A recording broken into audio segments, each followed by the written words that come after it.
There's some really important things for us today. Again, we're just shy of $300 million over the biennium for the city of Norwalk.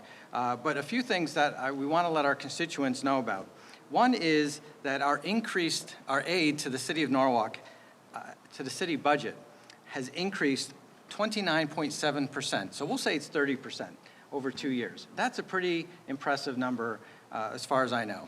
And so I'm really excited about that, because what that means to property taxpayers and to people in the city, businesses and others, is that that extra state money means that the mayor and the council and others don't have to raise property taxes. That money coming from Hartford allows us to make critical investments, but also at the same time keeping tax bills low. And so that 30% increase over 2 years, I know, Mayor, has I'm sure been very, very helpful to you. We have restored the Alliance District funding. That was scheduled to go away because of the fact that the 5 years had expired and Norwalk schools are doing well, but we extended that for another couple of years because we know that that meant about $5 million for the city of Norwalk, whether it's for the city or for the Board of Ed. That was really very important. We have a new reimbursement for excess costs for special ed. And because of the fact that we are a Alliance district, we'll be seeing more money for that as well. I want to thank particular Senator Martin Looney, our Senate President, who was instrumental in putting that into our state budget.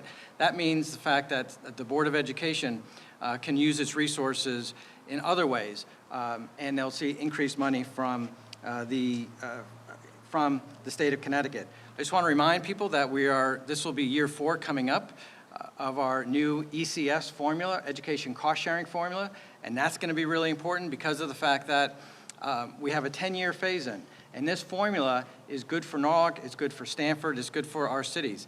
When the formula was redone, and I helped lead the way on that, when we had our bipartisan budget, we brought down the penalty for property values so that Norwalk could get more money. We also now have included in the formula, or for students who are English language learners who are in poverty or concentrated poverty. So all those things help our students in the city of Norwalk, and means that it takes fewer resources in the city, and the state is more of a participant.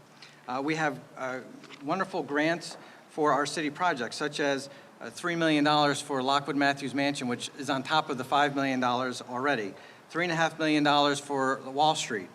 $5 million for Gallagher Mansion in Cranberry Park. $3 million for our MLK Corridor Initiative, and $6 million, as we announced the other day, around the Sono train station for transit-oriented development.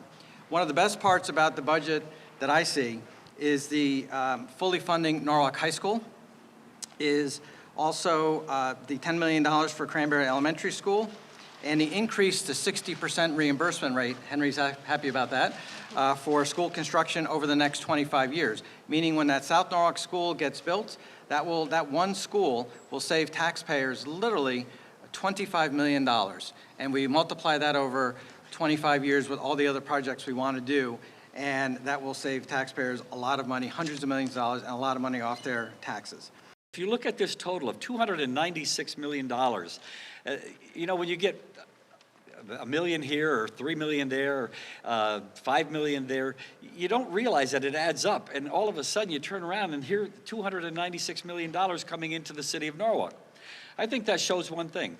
I think the governor, the legislature, the delegates behind me, they understand that Norwalk is a city of the future. Norwalk is a city that they want to invest in. Norwalk is a city that's on the rise.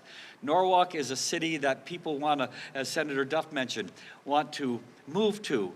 They want to work here. They want to raise their families here. This is a city that, as I said before, it used to be called the hole in the donut, because we're in between the bedroom communities, but now we are the cream of the donut. Part of being a world-class city means making sure that all residents have opportunities to have their basic needs met. And the best, most successful, thriving cities have vibrant nonprofit communities. So we're incredibly grateful for the partnership that we have with the city, with our amazing delegation. Together, we really are able to make sure that Norwalk is a place where people can live and work and thrive and have their basic needs met The pandemic obviously has been a struggle, and there are a lot of people that are still struggling, but with the kinds of partnership you see today, we're making sure that people are able to move forward in a positive way. So thank you to the entire delegation.